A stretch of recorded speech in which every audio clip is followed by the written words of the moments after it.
शाम की चाय हो, बारिश का मौसम या छोटी मोटी भूख, उसके लिए एक लाजवाब सी रेसिपी आज मैं आपके साथ शेयर करूंगी। ब्रेड पकोड़ा की ये रेसिपी है। बिस्मिल्लाहिर्रहमानिर्रहीम। अस्सलाम वालेकुम नाज़रीन व सामीन, welcome back to my channel. मैं हूं मिसेस अली और आप देख रहे हैं this Tadka at home with me. Bread pakora किस तरह से बनते हैं और कौन कौन सी चीज़ें इसमें जाती हैं, इसको जानने के लिए मेरी वीडियो एंड तक ज़रूर देखें ताकि हर चीज़ आपको सही समझ में आ जाए और जो मैं इसमें टिप्स और ट्रिक्स बताऊँगी वो भी आप अच्छे से जान लें। तो चलें फिर इस रेसिपी को स्टार्ट करते हैं।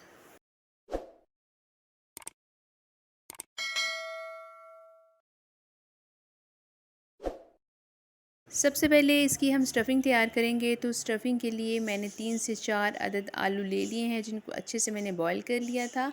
अब इसको मैं अच्छे से मैश करूँगी।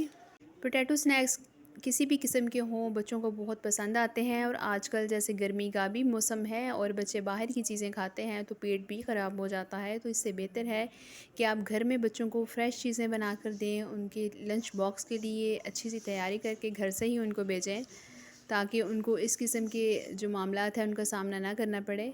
अब इसमें मैं जो मसाले ऐड करूँगी, इसमें 1 टीस्पून के करीब मैंने रॉक साल्ट लिया है। साथ ही 1 टीस्पून मैं इसमें खुश्क धनिया ऐड करूँगी। आधा चम्मच चाय की चम्मच इसमें अजवाइन ऐड करूँगी और आधा चाय की चम्मच ही इसमें मैं लाल मिर्चें ऐड करूँगी। अजवाइन भी आप खाने में ज़रूर शामिल किया करें।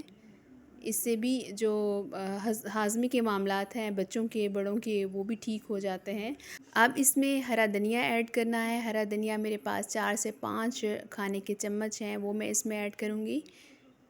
इसके अलावा आप इसमें वेजिटेबल्स भी ऐड कर सकते हैं अपनी पसंद की। इसमें साथ प्याज भी ऐड करूँगी। प्याज मैंने एक दरमियानी साइज़ की ली है जिसको बारीक स्लाइसिस में मैंने काट लिया है, वो भी इसमें ऐड करूँगी।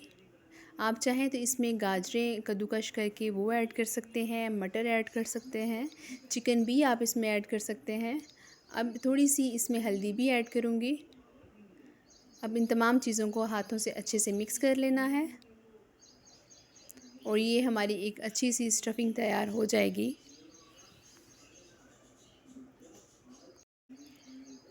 अब इसके लिए मुझे ब्रेड लेनी है। तो ब्रेड की स्लाइसेस मैंने 7 से 8 अदद लिए हैं। आप अपनी रिक्वायरमेंट के मुताबिक ज़्यादा और कम भी कर सकते हैं।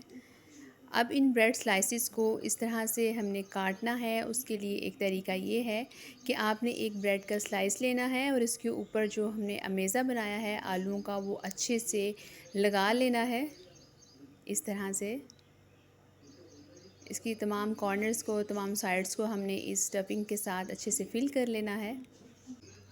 1 से 2 ड्रॉप मैं इसके ऊपर ऑयल के ऐड करूँगी। इससे तो एक ये जो स्टफ़िंग जो हम लगा रहे हैं बड़े अच्छे से सेट भी हो जाएगी। इस तरह से तमाम इसके कॉर्नर्स को अच्छे से फिल कर लेना है। बस 2 से 3 ड्रॉप्स ही हम इसके ऊपर ऑयल के ऐड करेंगे, ज़्यादा इसके ऊपर ऑयल नहीं लगाना है। अब जो दूसरा ब्रेड का पीस है उसको इस तरह से इसके ऊपर फिक्स कर देना है। ये अच्छे से साथ लग गया है। अब इसकी कटिंग करनी है। पहले इसको हम रेक्टेंगल शेप में काटेंगे, दरमियान से इसको कट लगाएंगे और उसके बाद इसके 4 स्क्वायर पीसेस हम बना लेंगे। इस तरह से तेज़ छुरी के साथ आपने ये काम करना है। ये देखें बड़े अच्छे से हमारे 4 पीसेस एक ब्रेड से तैयार हो गए हैं। ये अच्छे खासे क्वांटिटी में बन जाते हैं। इस तरह से जितने भी मेरे पास ब्रेड हैं उन सबको मैं इसी तरह से तैयार कर लूँगी और इसी तरह से उनकी स्टफ़िंग करके इस तरह से मैंने सारे पीसेस तैयार कर लिए हैं। ये देखिए अच्छी खासी क्वांटिटी में ये बन जाते हैं।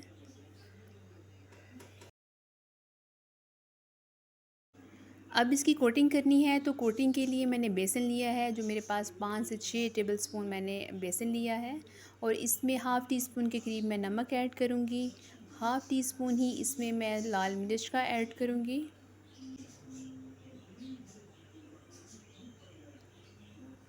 इस तरह से थोड़ा सा मैं इसमें चाट मसाला डालूँगी। चाट मसाले से भी इसका टेस्ट बहुत अच्छा आता है।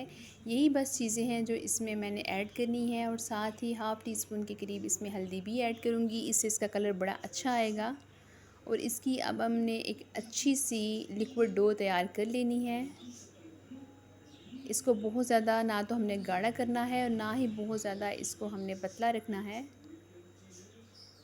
हमने भर के इसकी कोटिंग नहीं लगानी, बस इतनी ही लगानी है कि जिससे जो हमारी स्टफ़िंग है वो भी बाहर ना निकले और जो ब्रेड है वो भी अच्छे से कोट हो जाए। अब इसमें धनिया ऐड करना है 1 टेबलस्पून। इससे भी इसका जो टेक्सचर है, जो इसकी लुक है, बड़ी अच्छी सी आ जाती है। अब हम जो ब्रेड का पीस बनाया था वो लेंगे इस तरह से। ये देखें, बहुत लाइट सी इसकी कोटिंग होगी, बहुत भर के हमने इसकी कोटिंग नहीं करनी है। इस तरह से हमने इसको चारों तरफ से लगा लेना है बैटर को। और फिर ऑयल को हमने प्री हीट होने के लिए रख दिया था। आप चाहें तो इसके लिए घी भी इस्तेमाल कर सकते हैं, लेकिन मैं यहाँ पर ऑयल इस्तेमाल करूँगी। इस तरह से जो हमारे पास स्टफ़िंग किए हुए ब्रेड हैं वो इसमें ऐड कर देने हैं। ऑयल जब अच्छे से गर्म हो जाए तो इसकी जो आंच है वो उसको आपने मीडियम टू लो कर देना है। हाई फ्लेम पर हमने इसको कुक नहीं करना है। आप देख सकते हैं कि इसकी कोटिंग मैंने बहुत ज़्यादा थिक नहीं की है। अगर इसको हम अभी डालते सारी इसको आप हिला देंगे तो जो ब्रेड के पीसेस हैं वो अलग-अलग हो जाएंगे। तो इसको 3 से 4 मिनट के लिए मीडियम टू लो फ्लेम पर एक साइड से कुक करेंगे और फिर बाद में जब एक साइड से अच्छे से कुक हो जाए तो इसकी साइड को हम चेंज करेंगे और फिर दूसरी साइड से भी 3 से 4 मिनट के लिए इसको हम कुक करेंगे। ये बड़े अच्छे से और क्रिस्पी से ये बन जाते हैं। चूँकि हमने इसमें ना तो बेसन बहुत ज़्यादा लगाया है तो इसलिए इसको ऑयल भी ये बहुत ज़्यादा अब्ज़ॉर्ब नहीं करता है।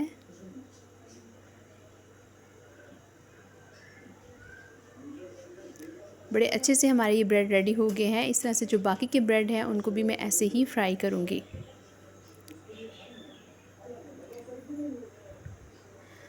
इस तरह जो ब्रेड के पीसेस हैं वो सब मैंने फ्राई कर लिए थे। बड़े मज़े के ये ब्रेड बने थे। आप इसको ज़रूर ट्राई कीजिएगा, ख़ासकर बच्चों के लंच बॉक्स में तो आप इसको दे ही सकते हैं। उम्मीद है आपको मेरी ये रेसिपी पसंद आई होगी। अगर आई है तो इसको लाइक करें और मेरे चैनल को ज़रूर सब्सक्राइब करें। अल्लाह ने चाहा तो एक नई वीडियो के साथ आपकी खिदमत में फिर हाज़िर होंगी। तब तक अपना और अपने प्यारों का बहुत सा ख्याल रखें। अल्लाह हाफ़िज़।